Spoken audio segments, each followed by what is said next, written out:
원래 우리 교회의 표가 교제와 삶의 나눔이 있는 교회입니다.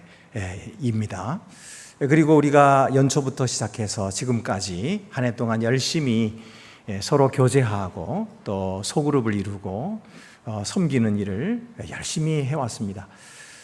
제가 볼 때에 여러분들은 크게 칭찬받아 마땅하신 분들입니다.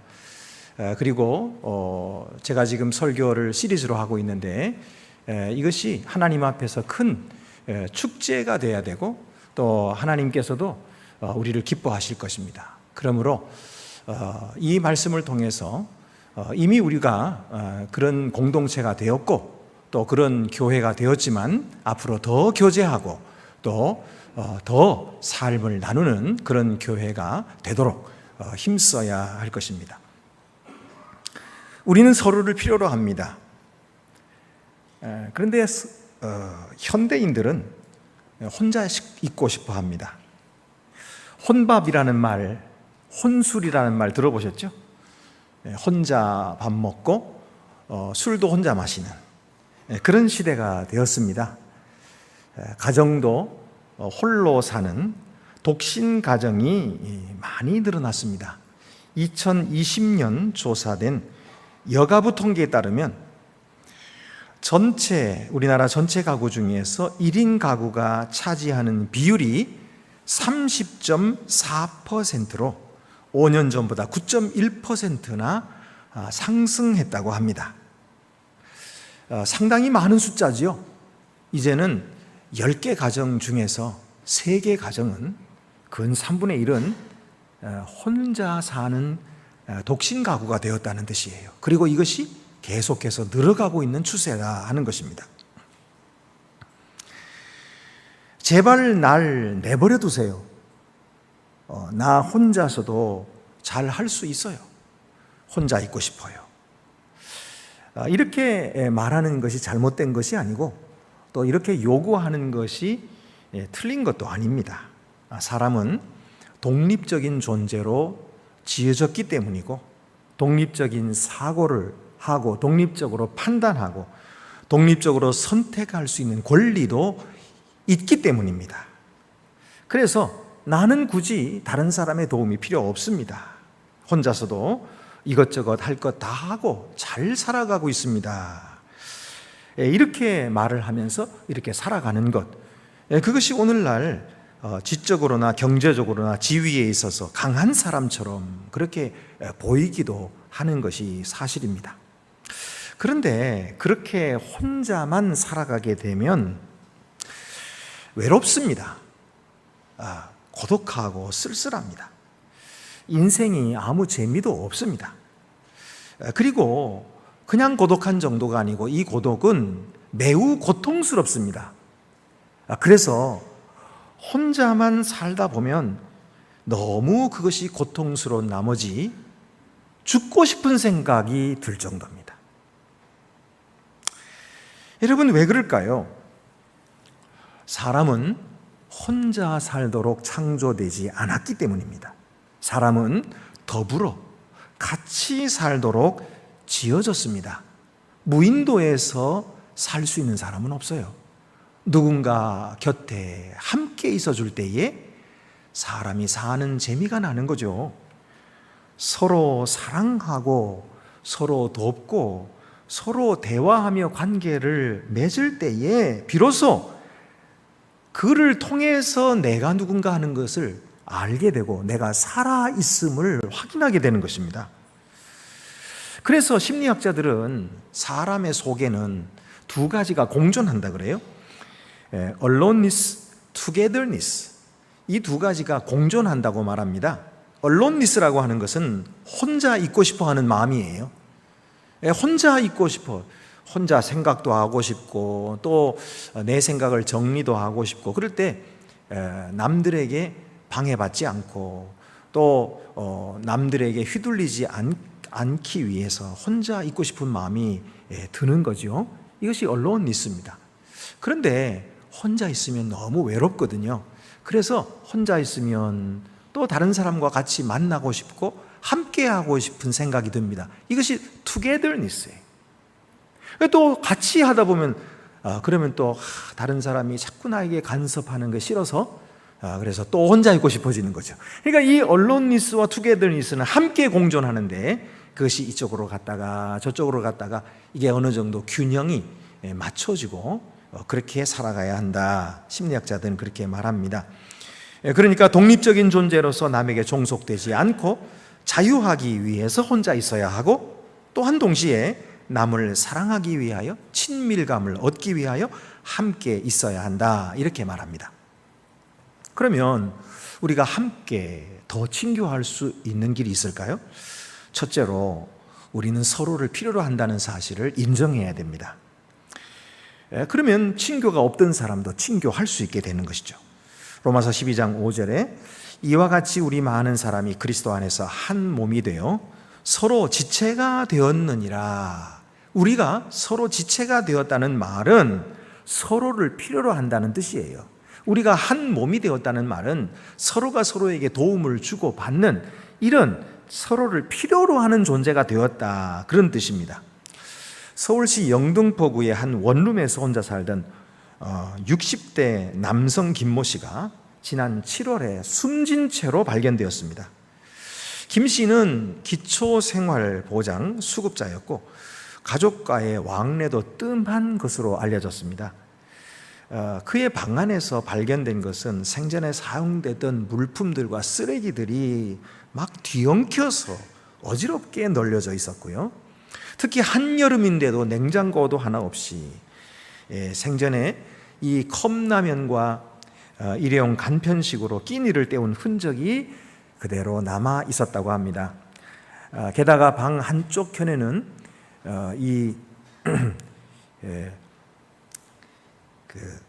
대출 전단지 수십 장이 쌓여져 있었고 약봉투도 있었다고 합니다. 그러니까 그가 얼마나 만성 질환에 시달리며 또 경제적인 어려움을 겪고 있었는가 하는 것을 추정할 수 있게 합니다. 보건복지부의 통계에 따르면 지난해 무연고 사망자의 수는 3,603명이라고 합니다. 이는 10년 전에 비해서 5배나 늘어난 숫자라고 해요. 여러분, 이런 일들이 지금 우리 사회 속에 벌어지고 있습니다. 그리고 이런 일들은 앞으로 더 많이 생길 것이라는 전망입니다. 왜 우리는 다른 사람을 필요로 한다는 사실을 인정하지 않으려고 할까요? 두 가지 이유가 있습니다. 첫째는 우리 문화가 서구의 개인주의를 신봉하고 있는 까닭입니다. 사람들은 독립적인 사람, 충분히 스스로 혼자서도 잘 사는 사람을 존경합니다. 그런 사람들을 높여주는 거죠. 하지만 사실 그런 사람들의 이면에는 여러 가지 마음의 상처 때문에 고독하고 심지어 불안해하고 있습니다. 고독은 다른 사람과의 담을 더 높게 쌓게 만들어서 점점 더 고독하게 만드는 특징이 있습니다. 이것은 전 세계에 만연된 지독한 질병인 것입니다. 또 두 번째 이유가 있는데 그것은 교만입니다. 많은 사람들, 특히 남자들은 남의 도움을 받는 것을 요청하거나 또는 자기 자신이 뭐가 필요하다 이렇게 말하는 것을 부끄럽게 생각합니다. 왜냐하면 그렇게 말하는 자는 아주 나약한 자라고 생각하기 때문이에요.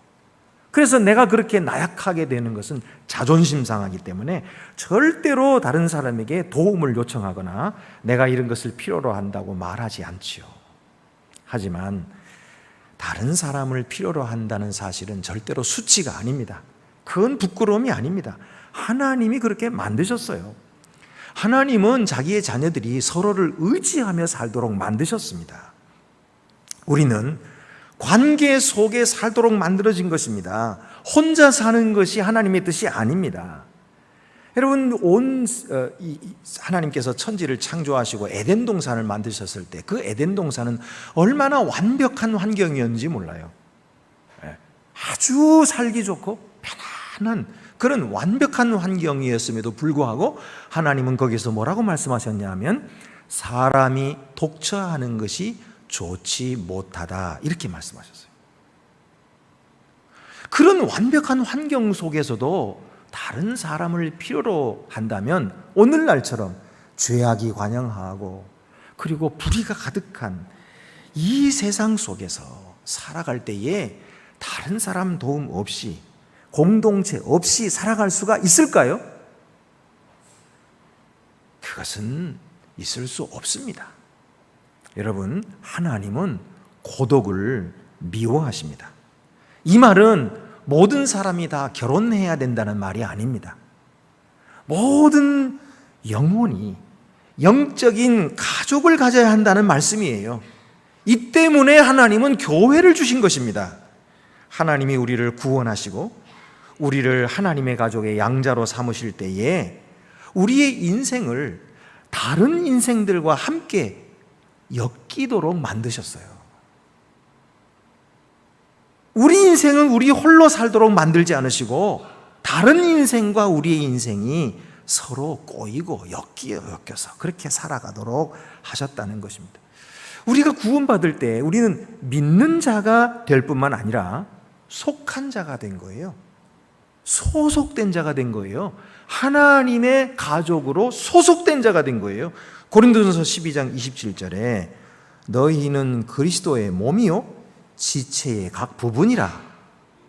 여러분, 우리는 그리스도의 몸을 이루고 있어요.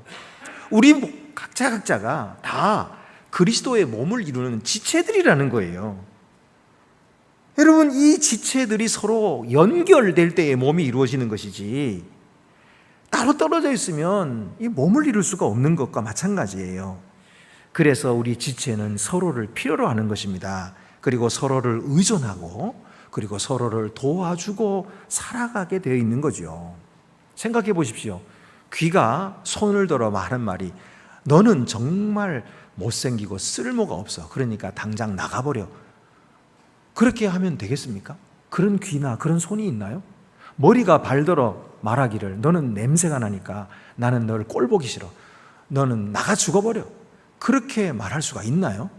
그런 말을 할 수가 없지요. 왜? 몸이기 때문이에요. 한 몸을 이루기 때문이에요. 서로가 서로에게 도움을 주고 있기 때문입니다. 서로가 없이는 살아갈 수가 없는 거예요.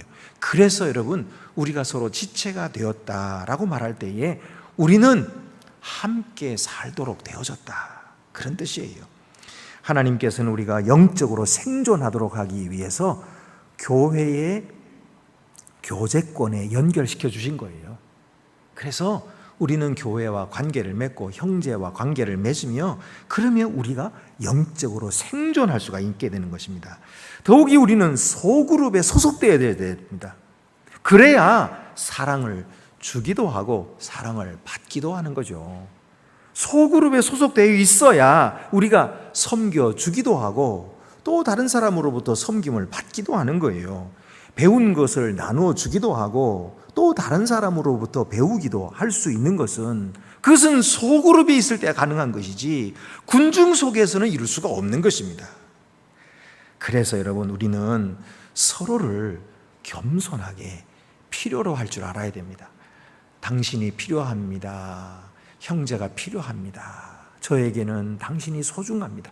이렇게 말할 줄 아는 겸손함이 있을 때, 그럴 때에 비로소 우리가 친교할 수 있게 되는 것입니다. 두 번째는 서로에게 헌신하는 것입니다. 여러분, 우리가 피상적인 관계는 얼마든지 맺을 수 있어요. 안녕하세요? 잘 지내셨어요? 별일 없죠? 네, 별일 없어요. 피상적인 관계는 언제든지 맺을 수 있어요. 그러나 그 관계가 정말 삶을 나누는 관계입니까? 여러분의 고민을 함께 나눌 수 있는 관계입니까? 여러분, 하나님께서 우리에게 기대하시는 바는 그렇게 영적인 고민, 우리의 삶에 있어서 풀 수 없는 그런 문제들, 사소한 일들까지도 나눌 수 있는 그런 관계가 되기를 원하시는 거예요. 이런 관계를 가리켜서 진정한 친교, 하나 되는 친교라고 할 수 있는 것이죠. 어떤 친구는 형제보다 친밀하니라. 잠언 18장 24절에 말씀하고 있지요. 어떤 친구, 형제가 아니에요. 그런데 형제보다 친밀한 친구가 있다는 거예요. 여러분, 우리가 이처럼 서로 어울리는 일에 우리의 모든 에너지를 사용하도록 합의합시다. 우리 한동교회는 우리 안동교회에 등록한 교인은 누구든지 서로에게 우리의 모든 에너지를 사용하기로 동의하는 교회가 되면 좋겠어요. 네. 로마서 14장 19절 말씀에 그러므로 우리가 화평의 일과 서로 덕을 세우는 일을 힘쓰나니 이것이 그리스도의 공동체예요. 서로 화평의 일을 힘쓰는 거예요. 예? 그냥 먼산 불구경 가듯이 하는 것이 아니라 화평케 하는 일을 내가 힘쓰는 거예요. 헌신하는 것이죠. 서로 덕을 세우는 일을 힘쓰는 것. 예. 힘쓰는 것, 이것이 바로 공동체인 거예요. 이 공동체는 그래서 헌신을 통해 세워집니다. 건강한 그리스도인의 공동체는 서로 사랑하는 일에 헌신합니다. 그리고 함께 일하는 때에 헌신하고 함께 머무는 일에 헌신하는 것입니다. 여러분, 그리스도께서 우리를 위해서 헌신하셨잖아요. 자기의 모든 시간을 우리를 위해 주셨고 자기의 모든 영광까지도 다 내려놓으셨어요. 그리고 세상에 우리 사람같이 똑같이 되으시고 그리고 우리를 위해서 자기의 고난까지 주시고 마지막에는 생명까지 주시기까지 우리를 위해 헌신하셨습니다. 왜 그렇게 헌신하셨을까요? 우리가 하나님의 자녀가 되어서 하나님 앞에 그런 헌신하는 자가 되기를 원하신 것이에요. 여러분, 하나님께서 우리 주 예수께서 우리를 위해서 목숨까지 버리셨는데 우리는 그것을 받고 그것을 먹고 그것을 누리고 살면서 아무 반응이 없으면 되겠습니까? 아무 반응이 없으면 그럴 수가 없잖아요. 주님께서는 우리를 위해서 목숨을 버리셨는데 우리도 주님 앞에 헌신해야 되잖아요. 주님 감사합니다. 주님이 나를 위해서 그 쓰라린 십자가를 졌는데 저는 주님을 위해서 뭘 드리면 좋겠습니까? 주님께 드리고 싶습니다. 더 드리고 싶습니다. 그러면서 헌신하는 것, 이것이 우리 성도의 마땅한 바가 아닙니까? 네. 이것이 하나님을 사랑하는 것이 아닙니까? 하나님을 사랑하되 마음을 다하여 뜻을 다하여 힘을 다하여 주 너희 하나님을 목숨을 다하여 사랑하라고 말씀하셨잖아요. 반응하라는 이야기예요. 반응하라. 우리 주님의 귀한 그 사랑을 받고서 가만히 있지 말고 아멘 하고 반응하라는 것입니다. 일어서라는 것입니다. 그래서 우리의 삶도 주님을 위해서 드리라는 것이에요. 그러지 않으면 죽은 자예요. 죽은 자. 우리가 예배 시간에 왜 일어납니까?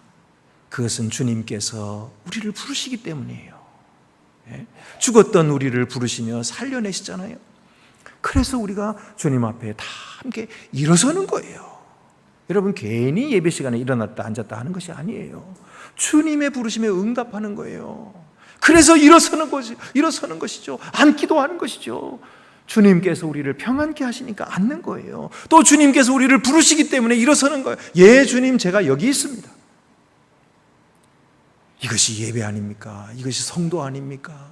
오늘도 주님께서 우리를 위해 죽으셨기 때문에 그 사랑에 응답하기 위하여 주님을 사랑하고 주님께 헌신하고 그래서 주님의 몸인 교회를 우리가 섬기는 거예요. 주님의 몸인 교회를 위하여 헌신하고 있는 거예요. 여러분, 우리 성도들이 얼마나 교회를 위해서 헌신합니까? 우리 장로님들이 얼마나 힘을 다하여 섬기고 있습니까? 온 힘을 다하여 섬기고 있어요. 우리 권사님들이 얼마나 교회를 위해 섬기고 있습니까? 왜 그러는 거예요? 주님께서 우리를 위하여 먼저 섬기셨기 때문에 우리도 주님을 그렇게 섬기는 것이죠. 그렇게 형제를 사랑하고 서로 사귀고 친교하는 것은 바로 주님의 사랑에 대한 우리의 응답인 것입니다. 그러면 진정 하나 되기 위해서 우리는 어떤 일에 헌신해야 될까요? 먼저는 형제가 어떠하든지 사랑합시다. 우리가 편리할 때만 사랑하는 것이 아니라 언제든지 사랑합시다. 형제가 어떻게 보이든지 그 상태가 가장 나쁠 때에도 사랑합시다. 그리고 형제가 있는 거기에 있읍시다. 가장 기본적인 헌신의 표시는 그냥 거기에 나타나는 거예요. 그냥 그 자리에 있는 거예요. 진짜 그를 위한다면 그가 있는 그곳에 있게 되는 것이죠. 우리가 거기 있는 그 자체가 그에게 격려가 되는 거예요. 또한 우리가 그의 곁에 있을 때 그의 삶에 우리가 동참하는 것을 나타내게 되는 것이죠. 그리고 서로에게 유익을 줍시다. 하나님이 우리에게 독특하신 은사를 허락하여 주신 것은 서로를 유익하도록 하기 위하심입니다. 고린도전서 12장 7절에 각 사람에게 성령을 나타내심은 유익하게 하려 하심이라. 성령의 은사를 왜 주셨을까요? 서로를 유익하게 하기 위해서, 교회 공동체를 세우기 위해서 은사를 주신 것입니다. 만약 우리가 우리에게 주신 이런 영적인 은사를 모두를 위해 사용하지 않는다면 어떻게 될까요? 우리의 공동체는 가난한 공동체가 될 것입니다. 우리의 교회는 가난한 교회가 될 것입니다. 그러나 만약 우리가 성령께 받은 은사를 기꺼이 형제를 위하여 사용하고 섬기기 시작한다면 우리의 소그룹은 풍성한 소그룹이 될 것입니다. 그리고 교회는 풍성한 교회가 될 것입니다. 우리 교회는 앞으로 더욱더 그렇게 될 것입니다. 지금도 풍성한 교회예요. 지금도 우리 성도들이 기꺼이 마음으로 헌금하시고 기꺼이 드림으로써 얼마나 이웃들에게도 나누어주고 풍성한 교회가 되는지 몰라요. 이미 되어 있어요. 그러나 하나님께서 앞으로 더 그렇게 하실 줄 믿습니다. 더 풍성케 하시고 더 많은 사람들을 돕게 하시고 그리고 하나님의 큰 복의 통로가 되게 해줄 줄 믿습니다. 이럴 때는 아멘 한번 해주시면 여러분 더 큰 통로가 되게 해줄 줄 믿습니다. 아멘. 감사합니다. 예, 고맙습니다. 여러분, 우리가 가끔 시간이 없다, 바쁘다 이렇게 핑계할 때가 있잖아요. 진짜 시간이 없을 수도 있어요. 그러나 자꾸 그런 일이 반복된다면 그건 무슨 뜻이에요? 당신은 나에게 그다지 중요한 사람이 아닙니다. 그런 뜻이 아니겠어요? 만약 내가 정말 내게 중요한 사람이라면, 그리고 그 모임을 정말 좋아하고 아낀다면 어떻게든지 시간을 내서라도 참여하지 않겠습니까? 연인 사이에 자꾸만 나 시간 없어, 나 바빠, 자꾸 그렇게 얘기한다면 그건 무슨 뜻일까요? 너에게 관심 없다는 거죠. 이제 우리 끝내자는 얘기예요. 여러분, 우리가 가진 것 중에서 제일 소중한 것이 시간인데 그 시간을 주는 것처럼 귀한 헌신이 어디 있을까요? 우리가 다 바쁘죠. 현대인이 될수록 점점 더 바빠져요. 할 일이 얼마나 많은지 몰라요. 그리고 또 일 잘하시는 분들일수록 바빠요. 그러나 그렇게 바쁘실지라도 주님의 일을 섬기는 일에 있어서는 바쁘다 핑계하지 맙시다. 시간 없다 핑계하지 맙시다. 기꺼이 주님을 위해서 드리겠습니다. 저 바쁘지 않습니다. 시간 많아요. 그리고 함께 시간을 나누어주고 함께 있어줄 때에 그때 비로소 하나님의 사랑이 우리 가운데 있게 되는 거예요. 그 하나님의 사랑이 나타나게 되는 거예요. 그럴 때에 세상 사람들이 교회를 보고 저기에 하나님이 계신다 그렇게 말씀하실 것입니다. 이것이 진정한 헌신입니다. 세 번째로 우리가 친교하는 법은 서로를 존중하는 것입니다. 서로를 존중하는 것입니다. 이렇게 하면 다툼이 없는 지속적인 친교를 할 수가 있습니다. 존중한다는 뜻이 무엇일까요? 그것은 하나님의 눈으로 상대를 보는 것이죠. 하나님이 그에게 어떻게 하셨는가 그것을 생각하며 그 하나님의 눈으로 상대를 보는 것입니다. 하나님이 그를 어떻게 선택하셨으며 하나님이 그를 어떻게 영원한 후사로 세우셨는지를 생각하고 그 하나님의 눈으로 상대를 보는 것을 가리켜서 존중한다 그렇게 말하는 것입니다. 베드로전서 2장 9절에 너희는 택하신 족속이요 왕같은 제사장들이요 거룩한 나라요 그의 소유가 된 백성이니 라고 말씀했어요. 엊그제 새벽기도 시간에 다윗이 사울이 죽었다는 소식을 전가를 들고 온 아말렉 사람을 목을 쳐 죽입니다. 왜 그랬죠? 그가 하나님의 기름 부음 받은 자를 죽였기 때문이에요. 여러분, 이것이 다윗의 신앙이었던 것입니다. 여러분, 하나님의 기름 부음 받은 자, 그가 누구길래 그렇게 다윗은 존중했을까요? 오늘날 신학적으로 말하면 기름 부음 받는 자가 누구라 그랬어요? 목사님이라 그랬어요? 새벽기도 나오신 분은 알겠을 거 아니에요. 네? 목사님일까요? 그게 제가 아니라 그랬어요. 다른 목사님이 혹시 그렇게 설교하시더라도 목사님뿐만 아닙니다. 그렇게 말씀하세요. 모든 성도들이라고 그랬어요. 하나님께 기름 부음 받은 자, 모든 성도들입니다. 우리 개신교는 만인 제사장설이거든요. 오늘 성경에도 너희는 왕 같은 제사장이라고 했어요. 성령의 기름 부음을 받으셨어요. 그러므로 우리 모두가 다 하나님의 기름 부음 받은 존재들인 것입니다. 그러므로 함부로 대해서는 안 돼요. 존중해야 됩니다. 우리 옆에 있는 형제 자매들을 존중할 때에 그때 진정한 친교가 이루어지는 것입니다. 존중한다면 진리를 말하기 전에 사랑해야 됩니다. 우리가 진리를 말하는 건 잘해요. 쉬워요. 아는 거 이야기하면 되니까요. 우리 성경 지식 얼마나 많이 알아요. 그런데 흔히 입 바른 소리 한다, 이런 말이 있잖아요. 그게 무슨 뜻일까요? 그가 하는 말이 틀린 말은 아닌데 사실이긴 하나 상대의 처지를 전혀 고려하지 않은 말, 이런 말을 가리켜서 입 바른 말이라고 하죠. 우리가 이런 말을 하지 맙시다. 우리 중에 이런 말 하는 사람은 아무도 없지만 어쨌든 하지 맙시다. 우리가 말하기 전에 생각해야 됩니다. 내가 하는 이 말이 사실이긴 하나 듣는 사람에게 어떻게 들릴까? 그를 생각하고 그를 사랑하는 마음이 있느냐? 내 자신을 돌아봐야 됩니다. 나는 정말 사랑하는 마음으로 이 말을 하고 있는가? 아니면 내 자랑하려고, 내 지식 자랑하려고 지금 하고 있는가? 에베소 4장 15절에 오직 사랑 안에서 참된 것을 하라 라고 말씀하셨지, 사랑을 떠나서 참된 것을 하라 그렇게 말씀하지 않았어요. 사랑 안에서 참된 것을 하라. 그래서 여러분, 우리가 소그룹에서 서로 나눌 때는 남을 가르치려 해서는 안 됩니다. 이거 극히 우리가 조심해야 됩니다. 내가 알기 때문에, 물론 먼저 그 생각 나오죠. 이거 다른 사람도 알면 좋겠다 그러고 가르치려고 하는데 천만에 가르치지 마십시오. 가르치지 마십시오. 옳은 것이라 할지라도 남을 가르치면 내가 높아집니다. 다른 사람은 내 밑에 두게 되는 거예요. 한 사람이 자기 잘난 척하면 듣는 사람은 언짢습니다. 다음에는 그 모임에 오고 싶은 마음이 없어집니다.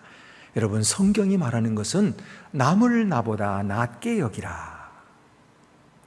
남을 나보다 낫게 여기라. 그러니까 그럼 목사님 무슨 말을 하라는 거예요? 남을 가르치는 말 말고 자기가 경험한 말을 하는 거예요. 자기 경험, 자기가 느낀 거, 자기 경험, 자기가 배운 거. 배웠는데 내 삶에서 이렇게 적용했는데 그게 잘 안 됐었습니다. 그런데 하나님께서는 나를 또 이렇게 용서해 주셨습니다. 이렇게 자기의 경험을 이야기하면 그 모임은 풍성해집니다. 왜요? 다른 사람을 나보다 낫게 여기니까, 더 좋게 여기, 더 높게 높아지니까. 그러니까 서로가 존중하는 그런 모임이 돼서 풍성한 모임이 되는 것이죠. 그래서 누가복음 오늘 말씀에도 보면은 남에게 대접을 받고자 하는 대로 너희도 남을 대접하라, 그렇게 말씀하셨습니다. 여러분, 우리는 그리스도 안에서 이미 한 몸이 되었습니다. 그리고 지체가 되었습니다. 그러므로 우리가 다른 사람을 끝까지 붙들어주고 그 사람이 떨어져 나가지 않도록 우리가 잘 붙들어주며 그와 교제하고 친교하는 일을 힘써야 되는데, 그 친교할 때에 먼저는 서로가 필요로 하는 존재다 하는 사실을, 나는 다른 사람을 필요로 하는 사람이다 라는 사실을 겸손히 인정하십시다. 그리고 또 공동체를 위해서 기꺼이 나의 시간을 드리는 헌신을 하십시다. 뿐만 아니라 우리 공동체 안에 있는 모든 사람들을 존중하고 나보다 남을 낫게 여깁시다. 그럴 때에 우리의 공동체는 더욱더 활기차고, 우리 공동체는 더욱더 은혜롭고, 우리 공동체는 더욱더 성장하고, 우리 공동체는 더욱더 세상에 희망을 주는 그런 귀한 공동체로 하나님께서 축복하시고 또 그렇게 더욱 만들어 주실 줄 믿습니다. 기도드리시겠습니다. 은혜로우신 하나님 아버지, 우리 안동교회가 주님의 사랑이 충만한 교회가 되게 해주심을 감사하옵나이다. 많은 성도들이 어려운 일을 당한 형제 자매들을 돕고 있고, 그리고 슬픔 당한 가정을 찾아가 돌볼 뿐만 아니라 또한 이렇게 다른 사람의 손을 빌어서 귀한 것을 전달해 주면서 얼마나 사랑하고 있는지 모릅니다. 하나님 아버지, 이 귀한 사랑이 앞으로도 더욱더 풍성해지게 하여 주시고, 또 우리 교회를 통해서 더 많은 이웃들에게 이 친교를 나누어 주고, 우리가 모르는 사람들까지도 우리의 모임에 가입시켜 줄 수 있는 그런 넓은 모임이 될 수 있도록 축복하여 주시옵소서. 우리 주 예수 그리스도의 이름으로 기도드립니다.